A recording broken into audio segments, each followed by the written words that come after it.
সম্প্রতি বিজ্ঞানীরা দাবি করেছে খুব শীঘ্রই সূর্য পশ্চিম দিক থেকে ওঠা শুরু করবে। তাহলে কি আমরা কিয়ামতের দ্বারপ্রান্তে রয়েছি?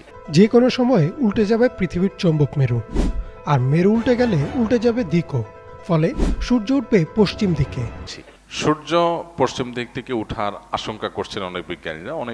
প্রথমত অনেক সময় আমাদের দেশে এই জাতীয় রিপোর্টগুলোতে বলা হয় এক জিনিস, আর রিপোর্টে উপস্থাপন করা হয় এটাকে আরো ফুলিয়ে ফাঁপিয়ে দর্শক বা ভিউয়ার্স টানার জন্য আকর্ষণীয় করে চমকপ্রদ করে সেটাকে উপস্থাপন করা হয়। বাস্তবতা আসলে এই টাইপের না, এরকম হয় অনেক সময়। এখানে রিয়েল ঘটনা কি সেটা আমি জানি না। যদি ধরেও নেই যে রিপোর্ট যেভাবে করেছে সেভাবে, রিপোর্টটা আমি দেখেছি, পশ্চিম দিক থেকে সূর্য ওঠার আশঙ্কা করা হচ্ছে, সেক্ষেত্রে সেটা যদি হয় তাহলে সেক্ষেত্রে পৃথিবীতে নানা রকমের বিশৃঙ্খল পরিস্থিতি দেখা দিবে, রোগবালাই, ঘরে ঘরে ক্যান্সার হয়ে যেতে পারে, ইত্যাদি ইত্যাদি অনেক আশঙ্কা বিজ্ঞানীরা করছেন। আমরা যখন কোরআন এবং হাদিসের ছাঁচে ফেলে এই গবেষণাকে মাপঝোপ করার চেষ্টা করি, তখন আমরা দেখতে পাই নবী করিম সাল্লাল্লাহু আলাইহি সাল্লাম কিয়ামতের আগে 10টি বিশেষ আলামত প্রকাশ পাওয়ার কথা বলেছেন, যেগুলোকে আলামাতুস সাআহ আল কুবরাহ বলা হয়েছে, অর্থাৎ কিয়ামতের বড়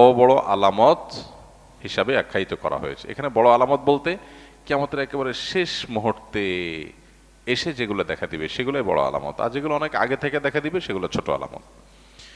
তো কিয়ামতের প্রায় 141টার মতো ছোট আলামত আছে, যেগুলো বিভিন্ন বই পুস্তকে ওলামায়ে কেরাম কোরআন এবং হাদিস থেকে সংকলন করেছেন।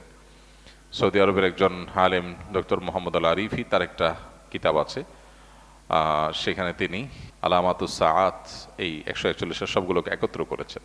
নেহায়াতুল আলম তার সেই বইটার নাম, আরবিতে বাংলা অনুবাদ হয়েছে। তো সেই কিয়ামতের আলামতের বইয়ে তিনি 141টা ছোট আলামত উল্লেখ করেছেন, যার বেশিরভাগই পৃথিবীতে ঘটে গেছে, যেগুলো নবী সাল্লাল্লাহু আলাইহি ওয়াসাল্লাম ভবিষ্যদ্বাণী করেছেন ঘটবে ঘটবে ঘটবে, কিন্তু ঘটে গেছে।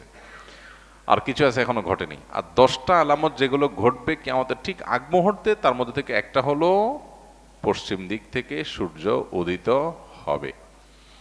পশ্চিম দিক থেকে সূর্য উদিত হওয়ার এই আলামতটি দেখা দিবে কিয়ামতের আগের সব ছোট বড় আলামত প্রকাশের পরে। এরপর আর কিছু থাকবে না। পশ্চিম দিকে যখন আপনার সূর্য উদিত হবে, তখন কেউ আর তওবা করে আল্লাহর পথে ফিরে আসলেও সেটা অ্যাকসেপ্টেবল হবে না, সেটা অ্যাকসেপ্টেড হবে না, এবং তারপরেই শুরু হবে মহাপ্রলয়, শেষ।